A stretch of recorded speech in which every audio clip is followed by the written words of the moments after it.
എമ്പുരാന്റെ കണക്ക് വെളിപ്പെടുത്തിയതും അദ്ദേഹത്തെ ചൊടിപ്പിച്ചെന്ന് തോന്നുന്നു അല്ലേ? പക്ഷെ അത് താങ്കൾ തന്നെ പറഞ്ഞല്ലോ. ഞാൻ അതൊക്കെ ഇത് ചെയ്തല്ലോ. അങ്ങനെ ഒരു ഇത് വന്നിട്ട് ഞാൻ അപ്പം തന്നെ ആ ഓൺലൈൻ ചാനൽ വിളിച്ച് ഞാൻ അറിഞ്ഞു പോലും ഇല്ല അതിട്ടത്. അപ്പം ആൻ്റണി വിളിക്കുമ്പോഴാണ് ഞാൻ അറിഞ്ഞത്. അപ്പം തന്നെ വിളിച്ചിട്ട് മാറ്റിയിട്ട് ആൻ്റണി ഞാൻ പറഞ്ഞു നിങ്ങൾക്ക് വിഷമം ഉണ്ടാക്കുന്ന കാര്യം ഞാൻ ചെയ്യില്ല എന്ന് പറഞ്ഞിട്ട് അപ്പം തന്നെ അത് മാറ്റി. അതിന് പിന്നെ ഇത് പിന്നെ പറഞ്ഞുകൊണ്ടിരിക്കുന്നത് എനിക്കത് മനസ്സിലാവുന്നില്ല. അതെനിക്ക് മനസ്സിലാവുന്നില്ല. പിന്നെ ആ കാര്യം എടുത്തിട്ടുണ്ട് അതാരാണെന്നും പറഞ്ഞിട്ട് അതിൻ്റെ ആവശ്യമൊന്നുമില്ല. ഇപ്പോൾ മോഹൻലാൽ ഇത് ചെയ്തുകൊണ്ട് എനിക്കൊരു വിഷയമൊന്നുമില്ല. മോഹൻലാൽ ഒന്നും ഇതിനെക്കുറിച്ചൊന്നും അറിഞ്ഞുകൂടാത്തൊരു ആരോ നിർബന്ധിച്ചിട്ടാണ്. അല്ലാതെ മോഹൻലാൽ അങ്ങനെ ഒന്നും ചെയ്യുന്ന എനിക്ക് വിശ്വാസമില്ല. ഞാനത് കാര്യമായിട്ട് എടുക്കുന്നുമില്ല. അല്ല, ലാലേട്ടൻ വന്നതുപോലും താങ്കളിലൂടെയല്ലേ മലയാള സിനിമ രംഗത്ത് നമ്മൾ അതിപ്പോൾ എല്ലാവരും എല്ലാ സമയത്തും ഓർക്കണമെന്നൊന്നുമില്ലല്ലോ. അതിലൊന്നും എനിക്ക് ഇതൊന്നുമില്ല. മോഹൻലാൽ എന്ന് പറയുന്ന മോഹൻലാൽ നമ്മളുമായിട്ട് എത്രയോ കാലത്തെ ബന്ധമാണ്. അതിന് ശേഷം വന്നവരല്ലേ ഈ ആൻ്റണിയൊക്കെ. അപ്പോൾ എനിക്ക് മോഹൻലാൽ ഒരു പോസ്റ്റ് എനിക്കെതിരെ ഇട്ടെന്ന് പറഞ്ഞാൽ ഞാൻ തകർന്നു പോകത്തൊന്നുമില്ലല്ലോ. അല്ലെങ്കിൽ ഞാൻ അതിന് തിരിച്ച് മറുപടി ഇടാനും പോകുന്നില്ല. അങ്ങനെ ഒരാളുമല്ല ഞാൻ. അല്ല, ഈ പരസ്പരം അടുപ്പിക്കാൻ പ്രൊഡ്യൂസർമാരെയും അതുപോലെ താരങ്ങളെയും തമ്മിൽ അടുപ്പിക്കാൻ ഇപ്പം നേരത്തെ അതാണല്ലോ ഞാൻ പറഞ്ഞ ഇവിടെ ഒരു പ്രബലമായിട്ടൊരു ടീം ഇങ്ങനെ നിൽക്കുകയാണ്.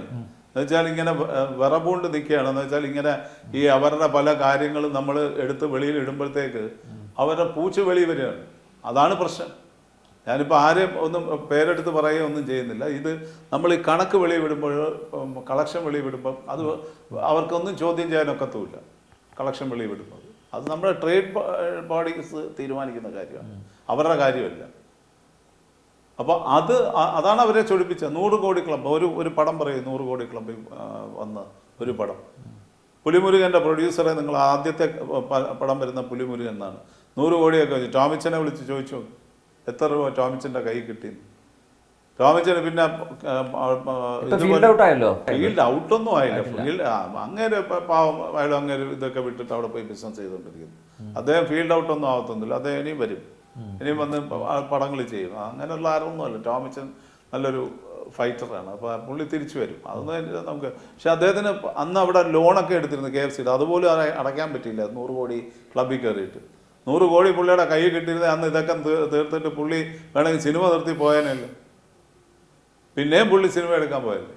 അങ്ങനല്ലേ പറ്റിപ്പോണത്. എല്ലാവരും അങ്ങനെയാണ്. ഒരെണ്ണം എടുത്ത് അത് പോകുമ്പോൾ വേറെണ്ണം എടുക്കാമെന്ന് വിചാരിക്കും. അതും പോയപ്പോൾ മൂന്നാമതേൽ കിട്ടുന്നത് ചിലർക്ക് ഒരെണ്ണം ലോട്ടറി അടിക്കുന്ന പോലെ അടിക്കും, ചിലർക്ക് അത് പറ്റത്തില്ല. അപ്പം എന്നെ സംബന്ധിച്ചിടത്തോളം തന്നെ നമുക്ക് എത്രയോ പടങ്ങൾ പൊട്ടിപ്പോയിട്ടുണ്ട്, എത്രയോ പടം ഹിറ്റായി വന്നിട്ടുണ്ട്. 2 എണ്ണം ഹിറ്റ് കിട്ടുമ്പോഴത്തേക്ക് 4 എണ്ണം പടപടയുടെ 4 സൈഡിൽ കൂടെ പൊട്ടും. അപ്പം അത് പറ്റുന്നതെന്ന് വെച്ചാൽ നമ്മൾ ഒരേ ആർട്ടിസ്റ്റിനെ വെച്ചല്ല പടം ചെയ്യുന്നത്, പല ആർട്ടിസ്റ്റിനെ വെച്ചിട്ടാണ്. അപ്പോൾ അത് സംഭവിക്കും. അല്ല, ഇതിപ്പോൾ ഈ സിനിമാ മേഖല നിയന്ത്രിക്കുന്നത് താരങ്ങളാണ്. അതിലൊരു മാറ്റം വേണ്ട അല്ലേ? നോക്കൂ, പണ്ടൊക്കെ അല്ല, ഞാൻ പറയാം, ആദ്യകാല പ്രൊഡ്യൂസർമാരിൽ ഒരാളാണ് താങ്കൾ. അന്ന് കിട്ടിയൊരു റെസ്പെക്റ്റ്, ആദരവ്, അത് ഇന്നിപ്പോൾ ഇല്ലല്ലോ അല്ലേ? നിങ്ങൾ പണം ഇറക്കാൻ മാത്രം ഒരു മെഷീൻ പോലെ ക്യാഷ്യർ, അതിനപ്പുറം ഒന്നുമില്ല. അല്ല, നമ്മളൊരു പടം എടുത്താൽ നമ്മളവിടെ ചെന്ന് നമ്മൾ പറയാനുള്ളത് പറയും. ഈ പറയാതിരിക്കുമ്പോഴാണ് ഇത് സംഭവിക്കുന്നത്.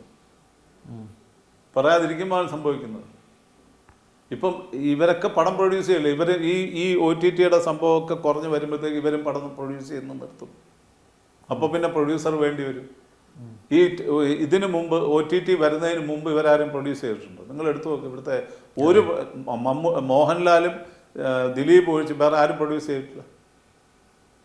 അതിന് ശേഷമല്ലേ ഈ പ്രൊഡക്ഷനൊക്കെ വന്നത്. ഇപ്പോൾ അത് നിൽക്കുമ്പോഴത്തേക്ക് പ്രൊഡക്ഷൻ നിൽക്കും. അല്ലാതെ ഈ ലാഭമൊന്നും വേണ്ട, ഈ പാവപ്പെട്ട ലാഭമൊന്നും ഇച്ഛിക്കാതെ പണം ഇറക്കുന്നവരുണ്ടല്ലോ അല്ലേ? ആരെങ്കിലും ചെയ്യുമോ? എന്തെങ്കിലും കിട്ടുമെന്ന് വിചാരിച്ചിട്ടല്ലേ സിനിമ എടുക്കാൻ വരുന്നത് പാവങ്ങൾ. ഞാൻ സംസാരിക്കുന്നത് ഈ സൂപ്പർ താരങ്ങൾക്ക് വേണ്ടിയിട്ടൊന്നുമല്ല, അവരുടെ പടങ്ങൾക്ക് വേണ്ടിയിട്ടുമല്ല. ഞാൻ സംസാരിക്കുന്നത് ഇവിടുത്തെ 200 പടം ഇറങ്ങിയിട്ടുണ്ടെങ്കിൽ പൊട്ടിപ്പോയ 174 പ്രൊഡ്യൂസർമാർക്ക് വേണ്ടിയിട്ടാണ്, അല്ലെങ്കിൽ എൻ്റെ അസോസിയേഷനിലെ പ്രൊഡ്യൂസർമാർക്ക് വേണ്ടിയിട്ടാണ്.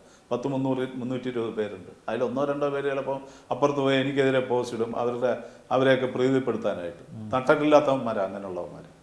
അല്ലാതെ ബാക്കിയുള്ളവരൊക്കെ നമ്മുടെ കൂടെ നിൽക്കുന്നത് കഷ്ടപ്പെട്ട് പാവപ്പെട്ടവർ ജീവിക്കാൻ വഴിയില്ലാതെ എത്ര പേര് നിൽക്കുന്നതെന്ന് അറിയാം. ഇന്നലെ ഒരു പ്രൊഡ്യൂസർ എന്നെ വിളിച്ചിട്ട് പറഞ്ഞു, ഏതോ ഒരു ചെറിയ ആർട്ടിസ്റ്റ് 2-3 പേരും കൊണ്ടാണ് വരുന്നത് സെറ്റിൽ.